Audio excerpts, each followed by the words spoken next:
Bonjour à tous et bienvenue dans la review du chapitre 1059 de One Piece.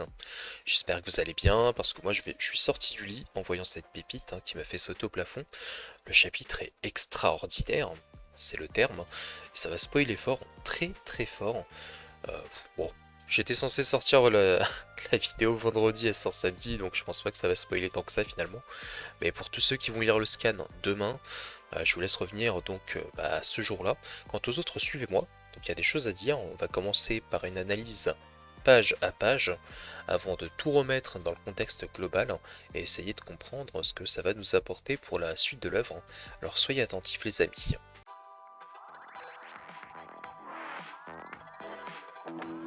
L'affaire du capitaine Kobe. Oui, le petit nain à la solde de Alvida épisode 1 qui atterrit de nulle part dans Grand Line, puis à Marineford, et aujourd'hui montré comme l'un des piliers stratégiques de cette opération visant à capturer Boa Hancock. Une première page de couverture qui n'est pas en reste, puisqu'elle nous montre le coup de poker de César et son Loga du gaz qui fait se retourner Katakuri et Ofen dans une hallucination, cette partagée très certainement. Quand je vous disais que ce fruit entre de bonnes mains était littéralement craqué, ce n'est pas pour rien les amis. Oda décide de nous préserver le grand spectacle pour la suite du scan, et c'est ainsi que l'on commence à lire les premières pages avec un topo d'ensemble concernant les situations respectives de Marco et Yamato. Deux personnages qui nous avaient été teasés et qui nous avaient laissés sur notre faim par leur manque de présence et de réponse au fil des derniers moments de Wano Kuni. L'ancien premier commandant de Barbe Blanche se fait donc escorter par Shanks le roux en Uber des mers afin de rejoindre l'île qu'il protège depuis la mort de Barbe Blanche, l'île du Sphinx. Shanks n'en démord pas et essaye de recruter ce talent expérimenté par tous les trolls possibles. Il nous confirme une bonne fois pour toutes. Donc Marco nous confirme son statut vis-à-vis de la piraterie. Il a lâché l'affaire et vit sa meilleure vie, sa meilleure retraite, à l'abri des regards et à la manière d'un Rayleigh qui a fait son temps et qui vit paisiblement sans chercher de noise au gouvernement qui ne semble pas non plus lui accorder l'importance d'une chasse à l'homme. Des notes de succession, de la volonté à la nouvelle génération représentée ici par un Luffy au sommet de sa forme et un Marco qui l'encourage à se rendre au sommet de la piraterie et rend hommage à la mémoire de Ace d'une belle manière avant de s'envoler vers son taxi des mers. Yamato quant à elle n'est pas dupe et prend pleinement conscience de la menace extérieure par rapport à l'assaut de Aramaki, contré par Shanks en Bluetooth. Donc Wano Kuni a encore besoin d'une personne de calibre, ça il faut le comprendre, suffisante pour assurer la sécurité de ses habitants et accessoirement permettre à Momonosuke, qui a quand même encore 8 ans dans sa tête, de grandir et de réaliser son ambition, celle de dépasser Oden et de facto devenir le shogun qui fera parler de lui après moult générations, certainement dans un rôle majeur pour l'arc. Eiichiro Oda ne laisse donc rien au hasard et prépare Yamato et Momo à de grandes choses, tous deux devant se forger avant de prendre le large dans l'ultime combat pour offrir le soleil du lendemain sans l'oppression du gouvernement mondial. On revient finalement sur Amazon Lily et sur les faits majeurs de ce scan qui nous sont dépeints en première page, enfin en première page dès que ça commence, comme de lourdes, très lourdes pertes pour les Kuja, qui semblent avoir essuyé une sérieuse attaque. Hancock affirme vouloir prendre le large pour épargner les siens, épouser Luffy, on connaît le charabia, ce se réalisera peut-être, on verra. On tombe sur un flashback immédiat, donc qu'est-ce qui s'est passé, etc. Cette fois il nous laisse pas dans le flou, tant mieux. D'il y a quelques semaines, grossièrement équivalent dans la timeline à l'arc Wano Kuni dans son ensemble, en termes de durée, mais à l'autre bout du globe, où les Kuja ont essuyé une charge offensive bien musclée de la part des marines, qui contrairement aux attaques des autres Shichibukai, semblent avoir littéralement mis le paquet. Ils ont déployé des vice-amiraux, le super capitaine Kobe très très bien connu à ma grande surprise, et surtout ce que l'on attendait tous et toutes depuis nombre de chapitres, la nouvelle arme destinée à remplacer les Shichibukai, mais je vous en reparle dans quelques instants.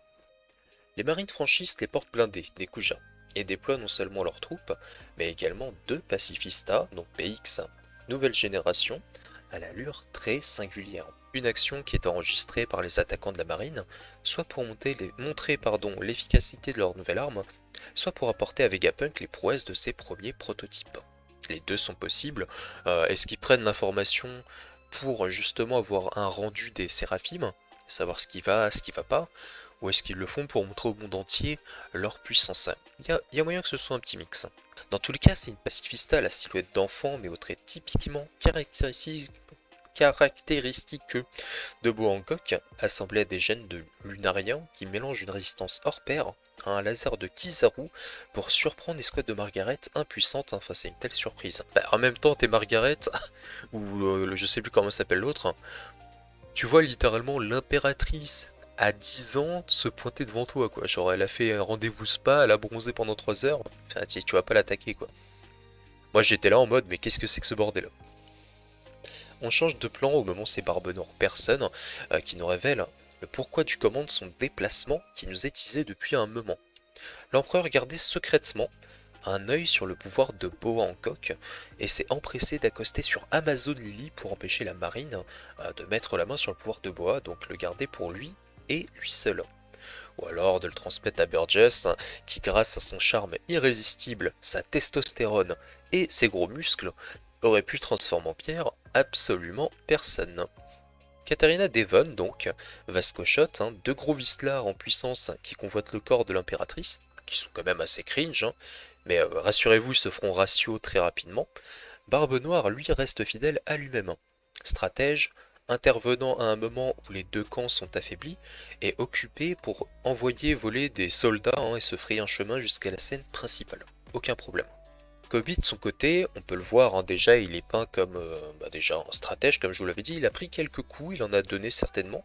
Ça me fait un peu plaisir moi de le voir mis en avant, surtout à un niveau aussi avancé. Les sbires Kuja, c'est des sbires qui maîtrisent, enfin des sbires, ce sont des femmes qui maîtrisent le haki, c'est quand même assez élevé quoi en termes de niveau. Peut-être est-ce qu'il est vice-amiral? Peut-être intermédiaire entre vice-amiral, amiral, est-ce qu'il y a quelque chose? Mais surtout, il ne recherche pas la violence et fait son travail en minimisant les pertes au maximum. Chose que je respecte personnellement, Kobe c'est quelqu'un de très propre, de très spontané, et en fait, c'est bizarre, mais je vais vous confier un truc, moi je voyais trop le Kobe épisode 1, tu vois, et en fait, le voir comme ça en mode négociateur, il pose ses couilles, le mec il a le calon et tout, les médailles sur la veste, j'étais en mode mais putain, mais il y a au moins 20-25 ans qui sont passés, quoi, c'est incroyable. Le temps qui passe dans cette œuvre, c'est fantastique. Tout ça en opposition à Kainu que je déteste du plus profond des fibres de mon corps. Ça je tiens à vous le dire. Voilà. Bon, Hancock se met en mouvement à partir de là, bien décidé à empêcher quiconque de la priver de sa liberté. Mais alors que Barbe Noire, le dégueulasse, ne se met en route pour chercher sa cible, il est interrompu par les cris de détresse de ses subordonnés. Tous démontés un par un seul pacifista nouvelle génération. Encore différent de la boa miniature. Et là j'ai pété un plomb, j'ai arraché mes cheveux, j'ai retourné ma table, j'ai fait 10 tractions sur la fenêtre. C'est une longue et imposante épée à la garde en croix qui fait penser au Kokuto Yoru, qui est tenu ici par une stature d'enfant, avec un visage, mais des yeux spécifiques, qui rappellent immédiatement ceux de Mihawk, au moment où ce dernier décoche un slash magistral qui va fendre la montagne principale d'Amazonie en deux. Sans gueuler de formule magique, je connais les détracteurs, oui, mais Zoro, il pouvait faire ça, Dressrosa, frère, Zoro, il a invoqué Bouddha, Satan, Jésus, dans ses épées pour faire ça, on me l'a fait pas moi.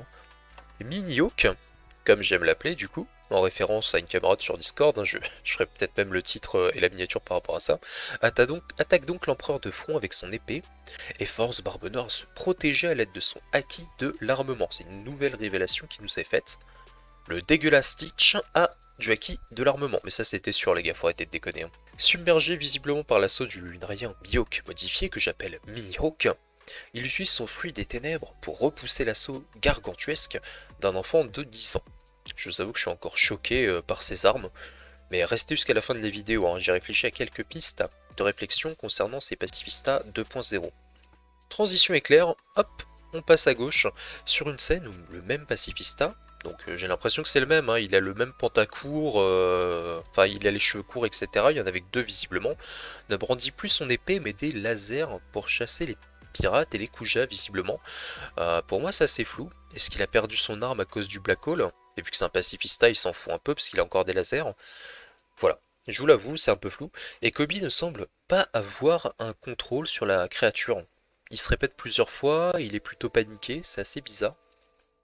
Et ce qui est quand même différent de leur première introduction. Est-ce que l'attaque de Barbe Noire a court-circuité le cerveau robotique de Mini-Hawk? Rien ne nous est précisé dans ce scan.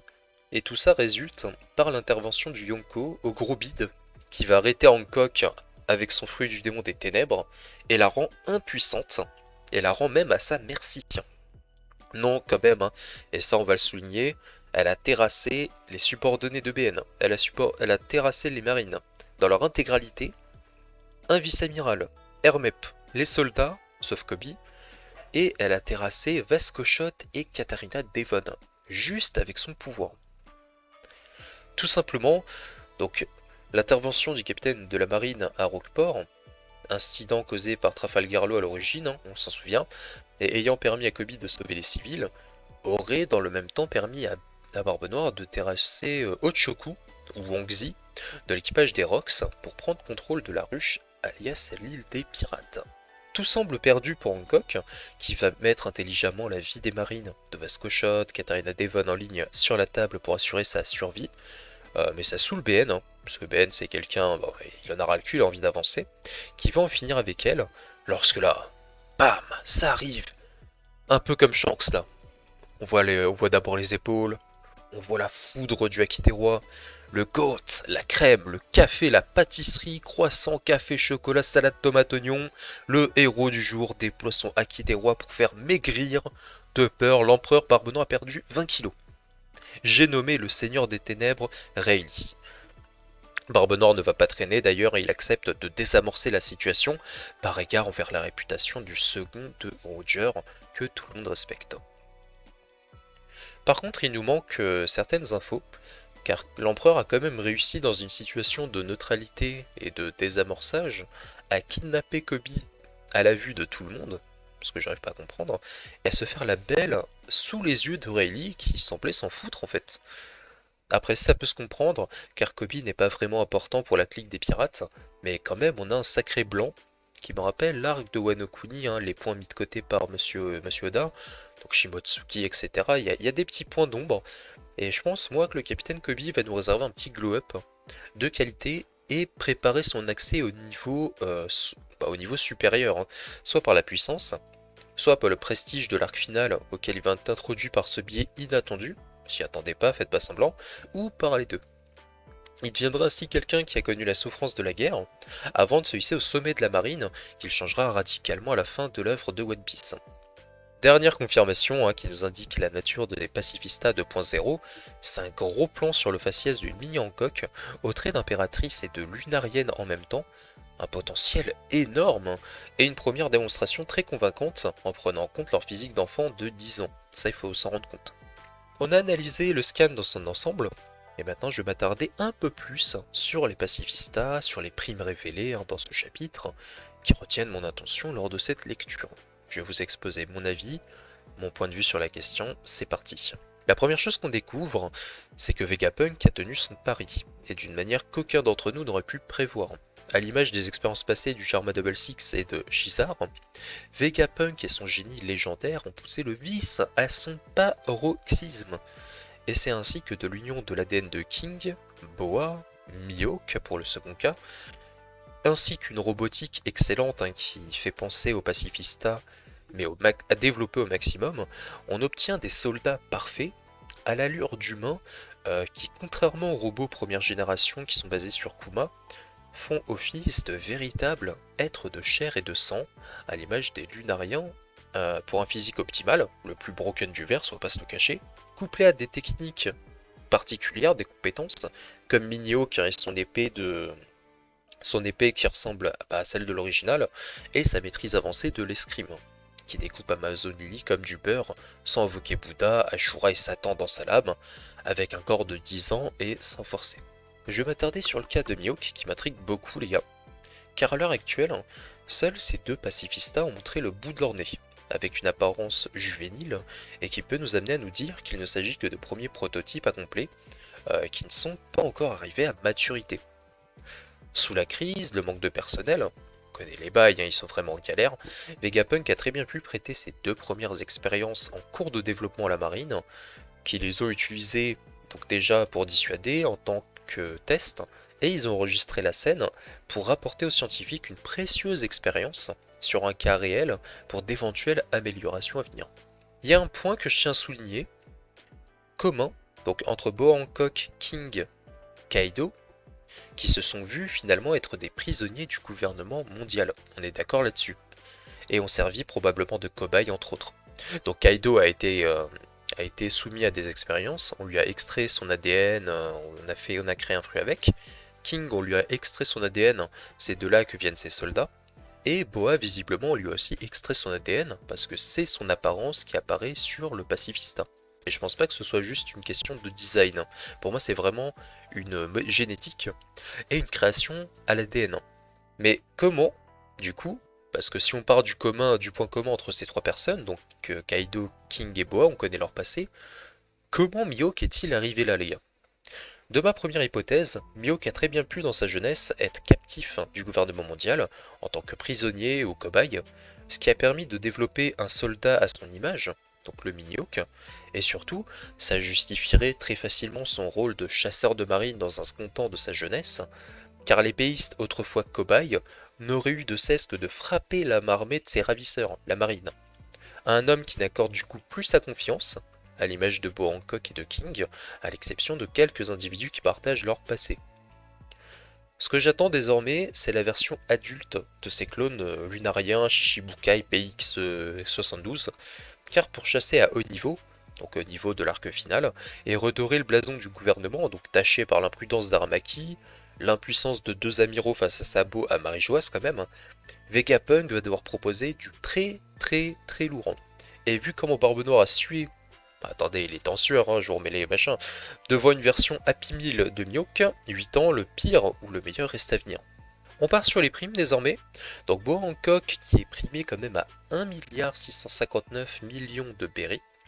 Au vu de la performance de l'impératrice, elle a pétrifié 2 lieutenants de Barbe Noire, toutes les troupes de la marine, les sbires de BN.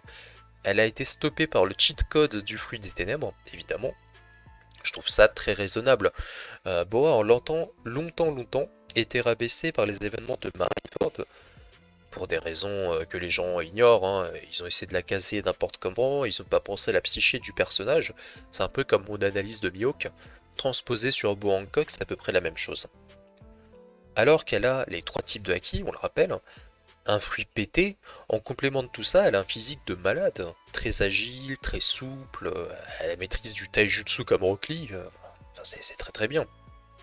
Elle nous en fait d'ailleurs la démonstration dans un combat où sa vie et celle des Kuja sont en jeu. C'est très important et c'est une performance que je valide à 100%. Barbe Noire craint d'ailleurs pour sa propre vie, s'il la laisse libre de riposter, et ce sera Rayleigh qui réussira à désamorcer la situation. Ce qui force un peu le respect finalement entre envers cette femme incroyablement puissante, autant que ravissante, qui sait se montrer assez redoutable pour ne laisser à Barbe Noire aucun autre choix que de la tuer, et de laisser ses subordonnés pétrifiés s'il veut s'en sortir comme ça. Barbe Noire du coup, 3 milliards 996 millions de berry.